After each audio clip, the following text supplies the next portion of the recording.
लसूड़िया थाना में भूमाफिया अरुण डागरिया के बेटे के खिलाफ शिकायत। कॉलोनी में धोखाधड़ी के मामले में भूमाफिया अरुण डागरिया फरार चल रहा है, जिसकी लसूड़िया पुलिस तलाश कर रही है। वहीं इसी बीच फरार आरोपी अरुण डागरिया के पुत्र आदित्य डागरिया के खिलाफ भी लसूड़िया पुलिस को शिकायत आवेदन मिला है। थाना प्रभारी इंद्रमणि पटेल के अनुसार आवेदक धीरज शर्मा ने थाने में आवेदन देते हुए बताया कि इंडस सैटेलाइट ग्रीन कॉलोनी में उन्हें प्लॉट बेचने के दौरान सामने खाली पड़ी जमीन का इस्तेमाल कॉलोनीनाइजर ने बगीचे के रूप में करना बताया था, लेकिन अब खाली पड़ी भूमि पर तार फेंसिंग कर दी गई है। जब आवेदक ने कॉलोनीनाइजर अरुण डागरिया के बेटे आदित्य से बात की तो खाली पड़ी जमीन को प्लॉट होना बताते हुए बेचने की बात कही। आवेदन के आधार पर जांच की जा रही है। मामला सही पाए जाने पर वैधानिक कार्रवाई की जाएगी। थाना प्रभारी के अनुसार भूमाफिया अरुण डागरिया, जो कि कॉलोनियों में धोखाधड़ी के कई मामलों में फरार है, उसकी भी तलाश कर रहे हैं। इंडस सैटेलाइट ग्रीन एक कॉलोनी है जिसमें एक प्लाट धारक मकान धारक धीरज शर्मा ने आवेदन पत्र दिया है, शिकायत किया है कि आदित्य डागरिया नाम के आदमी ने उनके घर के पास में खाली पड़ी हुई जमीन पर कंसेंटीना वायर फेंसिंग कर लिया है। उनका उन्होंने जो कंसेंटीना लगाई है वो अवैध है। धीरज शर्मा का कहना है कि यह जमीन उनके निस्तार के लिए कॉलोनाइजर ने दिया था। उनकी शिकायत पत्र हमने ले लिया है और इसकी हम जांच करेंगे। जांच के बाद कार्रवाई होगी। सर, अरुण डागरिया और सुराना के खिलाफ भी सर यहाँ पे प्रकरण दर्ज है, फिलहाल वो फरार है, तो उनको लेकर सर किस तरह की अभी उनको लेकर अरुण डागरिया पुराने मामलों में फरार है। ये शिकायत उसके लड़के आदित्य डागरिया के खिलाफ आई है। इस मामले की भी जांच की जाएगी। जांच उपरांत वैधानिक कार्रवाई की जाएगी। इंदौर में लॉकडाउन के बाद हत्याओं के मामले लगातार सामने आ रहे हैं। ऐसे ही हत्याकांड का मामला गांधीनगर थाना क्षेत्र स्थित नैनोद मल्टी में फ्लैट के विवाद को लेकर युवक की हत्या कर दी गई थी। वहीं 3 से 4 लोग गंभीर रूप से घायल हो गए, जिनका उपचार एमवाय हॉस्पिटल में जारी है। इंदौर के गांधीनगर थाना क्षेत्र स्थित नैनोद मल्टी में रविवार देर रात आस पड़ोस में रहने वाले मल्टी के परिवारों में लेट आने को लेकर कई दिनों से विवाद चल रहा था, जो कि आए दिन छोटी मोटी झड़प के बाद शांत हो जाता था। लेकिन रविवार देर रात अचानक विवाद इतना बढ़ा कि दूसरे पक्ष के लोगों ने मृतक के परिवार पर अचानक से डंडे व अन्य हथियारों से हमला कर दिया, जिसमें राजेश बैरागी नामक युवक की सर में चोट लगने से हॉस्पिटल ले जाते वक्त मौत हो गई। तो वहीं मृतक के भाई जीतू उर्फ जितेंद्र लक्ष्मण भी गंभीर रूप से घायल हो गए, जिन्हें एमवाय अस्पताल में इलाज के लिए भर्ती कराया गया है। फिलहाल पुलिस ने पूरे ही मामले में हत्या का मामला दर्ज कर हमलावर बदमाशों की तलाश शुरू कर दी है। तो वहीं मृतक का शव पोस्टमार्टम के लिए जिला अस्पताल भिजवाया गया है। हुई थी और कौन है जिनको मारा? यह मैम नैनोद मल्टी में मेरा फ्लैट है D321। उस मल्टी में सिंगी करके एक लड़की है। वो बोलती कि बोले मकान बोले मेरे को चाहिए, बोले नहीं देने पे तो मैंने बोला मैं क्यों दूँ मकान? तो बोले नहीं देगा तो 1000 रुपये महीना मुझे भाड़ा दे। तो मैंने मना कर दिया। इस बात पर उसके तीनों भाइयों को बुलाया। क्या नाम है उनके? सदेश, नितिन और अपने सिंगी और सूरज और अपना योगेश। चोट आगे लगी है? ये चोट मेरे को उनने उससे मारा, हथियार से, पाइपों से, जो नल के पाइप आते ना, उसको मारा। मेरे भाई को भी पैर में भी मारा, सर पे भी मारा। सर पर अंडरग्राउंड चोट लग गई राजेश को। क्या नाम उनका? राजेश दास बैरागी मेरा भाई का नाम। मेरा नाम संतोष दास बैरागी है और ये नैनोद मल्टी की घटना है। तो राजेश जी की मौत हो गई क्या? राजेश भैया की मौत हो गई है। कल रात को इनकी मौत हो गई। इस समय इतना सीरियस नहीं लगा था। अंडरग्राउंड कुछ घाव लगाया उनको, जिस कारण से नाक में खून बहने से उनकी इस पार्ट पे मृत्यु हो गई। तो फ्लैट को लेके विवाद हुआ था? फ्लैट को लेके, क्योंकि खुद का फ्लैट था ना मेरा तो अलाउट हुआ है। मेरे नाम से गवर्नमेंट ने खोला हुआ है, मेरा और मेरी वाइफ के नाम से 7 साल से खुला हुआ है। वो पड़ोस में रहते, उनका कहना था फ्लैट हमें देते, तू नहीं दिया। मैंने मैं क्यों दे दूँ, मेरे बच्चे है। तो वो बोले नहीं दे तो ये फिर हमारे को भाड़ा दे 1000 रुपये महीना या तो हम देखभाल कर रहा है। तो मैंने मैं क्यों दूँ भाड़ा? इस बात पर उन्होंने वाद मेरे से करे और मेरे को मारा। और कितने लोग घायल हुए? और मेरे 2 भाई और घायल हुए। क्या नाम उनका? जीतू उर्फ जितेंद्र और लक्ष्मण।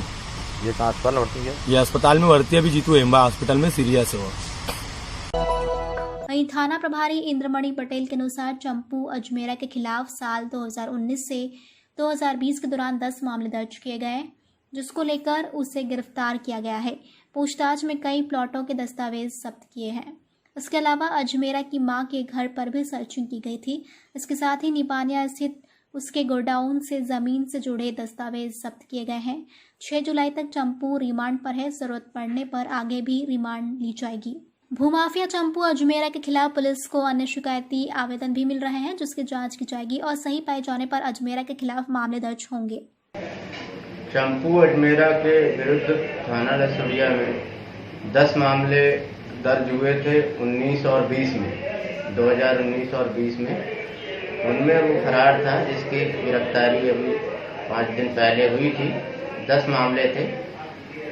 उसकी गिरफ्तारी लेने के बाद मुलजिम अभी पुलिस रिमांड पर है और उससे विभिन्न प्लाटों के दस्तावेज जब्त किए जा चुके हैं। उसकी मां के घर पे भी हमने सर्चिंग किया था और एक अन्य स्थान है निपानिया में, जो उसका गोडाउन था किराए पर, वहाँ पे भी सर्चिंग करके जमीन से जुड़े मामलों के दस्तावेज हमने जब्त किए। सर कब तक है रिमांड पे सर अपने? उसकी रिमांड 6 तारीख तक है। अभी जरूरत होगी तो और रिमांड लेंगे। सर कुछ जानकारी मिलेगी उससे भी और कुछ आगे की जानकारी मिल रही है। जो अपराध दर्ज हैं उनसे संबंधित दस्तावेज सर्च करके मौके पे हमने उन नंबरों के प्लाट की तलाशी लिया था। वो प्लाट वहाँ पे मौके पर उपलब्ध नहीं है जो प्रकरण दर्ज हुए थे, और उसमें आगे कानूनी कार्रवाई की जा रही है। और कोई शिकायत आ रही है और सर नहीं? और शिकायत आवेदन पत्र और कुछ प्राप्त हुए हैं, उनकी भी जांच की जा रही है। अगर वो आवेदन पत्र सही पाए जाएंगे तो उनमें भी अपराध दर्ज है। इंदौर सराफा पुलिस देह व्यापार करने वाली एक युवती को गिरफ्तार करने में सफलता हासिल की है। इसके अलावा एक दलाल, एक ग्राहक को भी पुलिस ने गिरफ्तार किया है। दरअसल सराफा पुलिस को एक युवक के खिलाफ आवेदन प्राप्त हुआ था, जिसमें कहा गया था कि युवक द्वारा देह व्यापार करवाया जा रहा है, जिसके चलते सराफा पुलिस ने योजना बनाते हुए युवक को गिरफ्तार किया। वहीं उसकी निशानदेही पर यूपी का एक ग्राहक को भी गिरफ्तार किया। पुलिस के मुताबिक पकड़ाया गया दलाल लंबे समय से सप्लाई करने का काम कर रहा था। फिलहाल पुलिस ने तीनों आरोपियों को गिरफ्त में लेकर पूछताछ कर रही है। इसमें और भी गिरफ्तारी की संभावना है। मैम एक रैकेट का मामला सामने आया, क्या है पूरा मामला? देखिए अभी तो हमको एक सूचना मिली थी कि एक बंदा है गोवर्धन नाम का, जो कि लड़कियों की सप्लाई का काम करता है। तो उसको भी ट्रैप करने के हिसाब से एक काउंटर की कार्रवाई करी और एक जो है अपने एक्टर को ग्राफ बनाकर भेजा। तो उसने एक लड़की प्रोवाइड कराई। वो लड़की और जिस ऑटो को यूज करते थे वो ऑटो वाला और गोवर्धन, ऐसा करके अभी 3 लोग पकड़ाए हैं। बाकी पूछताछ जारी है। मैम बताया जा रहा है कि लड़की बाहर की रहने वाली थी और यहाँ पर किससे? देखिए अभी तो इसकी जो आईडी है वो यूपी की आईडी है लड़की की।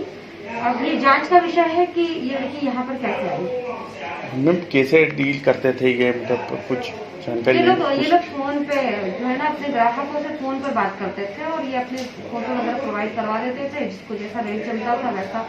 जो भी प्राथमिकी पूछताछ में पता चला, जिस तक पूछताछ चूंकि अभी हुई नहीं है। मैम अपने यहाँ से किसी को ग्राहक बनाकर वहाँ पर पहुँचाया था और ये कहा था कि हमने जो है गोवर्धन का फोन नंबर जो है उसको लेकर उससे बात करी थी कि आपको क्या करना, जो भी उनकी कोड वर्डिंग वगैरह होती है उस तरह से बात करी। उसको बुलाया, उसके बाद उसने कहा ठीक है मैं लड़की प्रोवाइड करा दूंगा, पर चूंकि लॉकडाउन है तो ऐसी स्थिति में मैं जो है आपको रहने का स्थान नहीं दे सकता। मैं लड़की को लाने और ले जाने का काम कर दूंगा, पर आपको कहाँ लेके जाना है ये व्यवस्था आपको करनी है। तो हमने जो है चर्चा करी और एक स्थान चिन्हित करवाया कि ठीक है हम यहाँ तो आ जाए और हम यहाँ पर हमारे पास व्यवस्था है।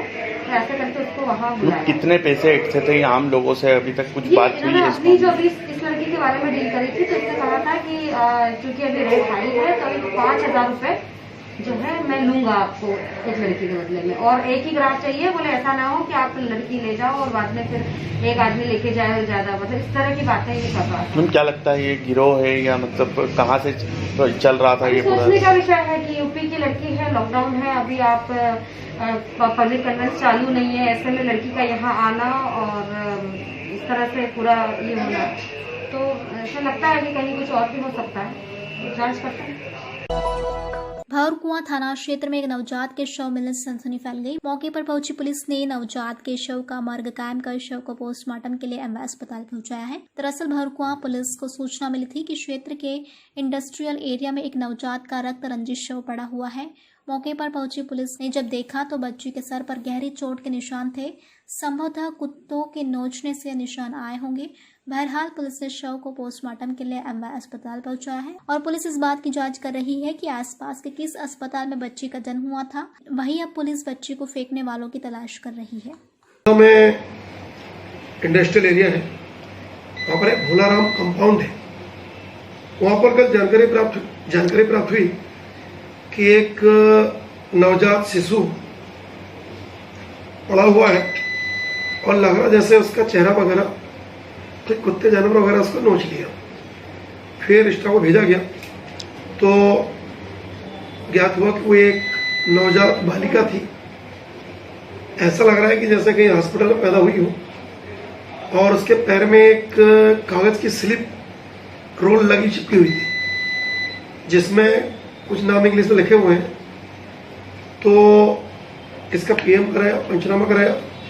अभी तक तो कोई जानकारी इसमें नहीं मिल पाई कि चूंकि सुनसान जगह है, अंधेरे में कोई इसको लग रहा है कि कोई फेंक गया होगा। अब इसका 100 पंचनामा कराया गया है। पीएम में स्थिति क्लियर होगी कि क्या मृत पैदा हुई थी बच्ची या उसको पैदा होने के बाद डाल दिया जिससे मृत हो गई है। इस संबंध में पोस्टमार्टम रिपोर्ट आने के उपरांत में जो भी कार्रवाई होगी।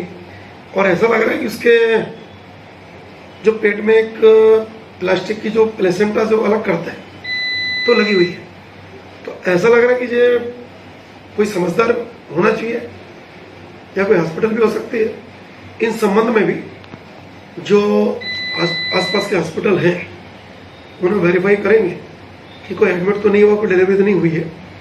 इस बारे में संबंध में लोग लगाए गए हैं। आसपास के लोगों से, रक्षा समिति के लोगों से भी जानकारी ली जा रही है।